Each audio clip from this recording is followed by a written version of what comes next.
Hey, what's going on, guys? So today we're talking about the Thrunite T1.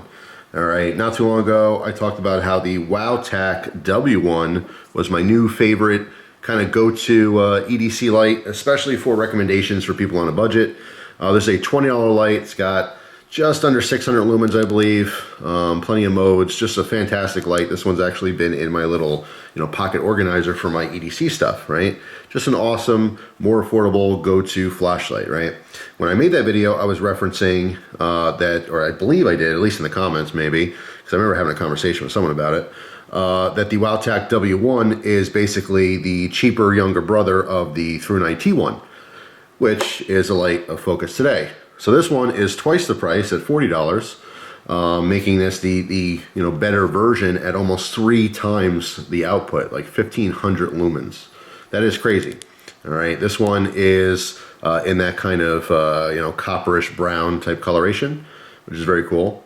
And then I also have a Olight S1R Baton II, just for reference, kind of size reference. All right, because it's slightly smaller, but they all serve kind of a similar point, or have a similar purpose, in that they all have the magnetic bottoms on it. That's why right now I'm socially distancing them, because without that they're all gonna just stick together because they're all magnetic. So yeah, anyway. So yes, the W1 from Wowtac is a fantastic light, but if you want to up your game a little bit, or if that's just not bright enough for you, you spend twice the price and you get something like this. All right, so here's some quick specs, just so I don't have to read all the numbers to you. All right, outputs, run times, all that kind of good stuff. So take a look at that. You can pause your screen and study that if you wish. But I just want to give a brief overview of the light. Again, pretty much the same thing. It is a little bit larger, all right, in the overall diameter as compared to, I'm looking at my view, not the camera view that you guys are watching, obviously. But yeah, overall very, very similar. Obviously, there's a different texture here. You can see this one lacks the fins. Okay, that is kind of not only a design feature but necessary for the heat distribution. When you have a very, very powerful flashlight, a lot of times they have these fins on here to dissipate that heat away from the LEDs. So anyway, rechargeable port on the back. I did not put the pocket clip on this one. This one was just floating around inside the pocket. I still have the pocket clip on the Wowtac because I do have that in the, again, pocket organizer, but I have it clipped to the strap in there, the little tool straps. Now, one of the major differences between the two flashlights, besides obviously the output and the price, is this one, when you turn on the Wowtac W1, you push and hold, and it has a very common changing of the modes, low, medium, high, all right, double click, the turbo, all that kind of good stuff, right? When we go to the T1, you turn it on. When you push and hold, it has the ramping function, all right? And it's gonna blink when it gets to its super high. If you keep holding it, it'll ramp back down and blink when it gets to its super low. But at any point in time while it's ramping, you could just let go, and that's the mode. All right, turn it off, turn it back on, it has mode memory. That is huge, all right? Obviously double clicking is gonna get to you at ridiculous turbo mode. I actually really, really like the ramping function. Some people don't. This could be a negative, it just depends on who you are and what you like. Some people do like the very distinctive, okay, that's low, medium, high. I like the fact that it ramps. I don't know why, it just seems classier. It's just kind of cool. It's different. Usually, quote unquote, cheap lights don't do that, So like when you're showing someone a flashlight and you're showing this ramping function, it just seems like, wow, that's a really cool, expensive light. It really means nothing. And again, for some people, you might even find it to be annoying. Just depends on who you are. But that is something I kind of like. It's not like a sell for me. It's not a make it or break it ever. For some reason, I just like the ramping functions. I always thought that was kind of cool. And sometimes they'll say that's like infinite, modes. Clearly not. There's not a distinctive like 3 modes. They'll say infinite because you can't count. As it's ramping, I don't even know what you do every third of a second, half a second. I don't know. Is there 50 modes? Is there 100 different levels really in between those, ramping times? I don't know. Who cares?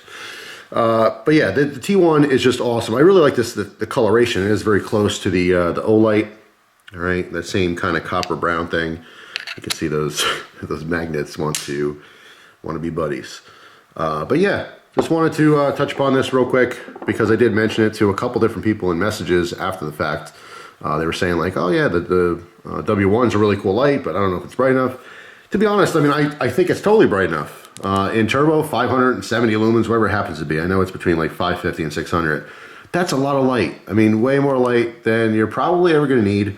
However, if you're in your EDC game and you just want to up it, you just want that power in your pocket, that's when you would spend the extra, well, twice the price. $20, $40. You know, most people would be willing to spend $20 on a decent flashlight.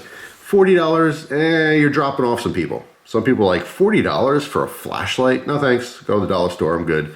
But obviously you want something small, compact, very capable, very, very bright.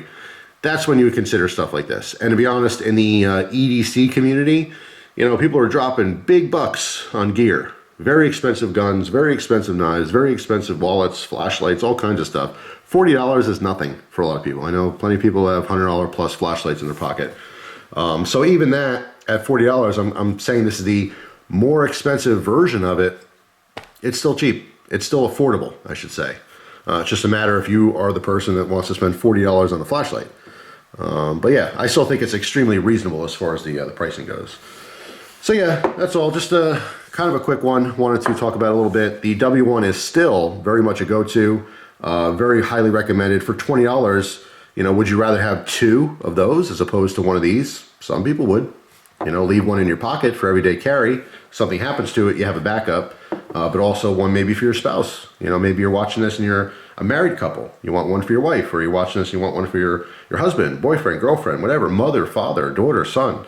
You never know. So it is tempting to say like, yeah, this is a really great flashlight, and it really is an awesome flashlight. Perfect for EDC. But would I rather just get 2 of them that are not as bright, that don't have the ramping function? Maybe. Again, it just depends on who you are. But what's cool is having options. These are all options, and options are good. So anyway, let me know down in the comment section if you happen to have any 3 of these flashlights and what you think of yours, but I've been happy with all 3. And like I said, they all serve a very similar function. Very cool, compact, you know, little EDC lights. But the magnetic function is just, it really is beneficial. There's a lot of different ways you end up using these things you don't even think you would ever do. So anyway, that's all. Hopefully you guys have a wonderful day, and I'll see you tomorrow with a brand new video. Take care.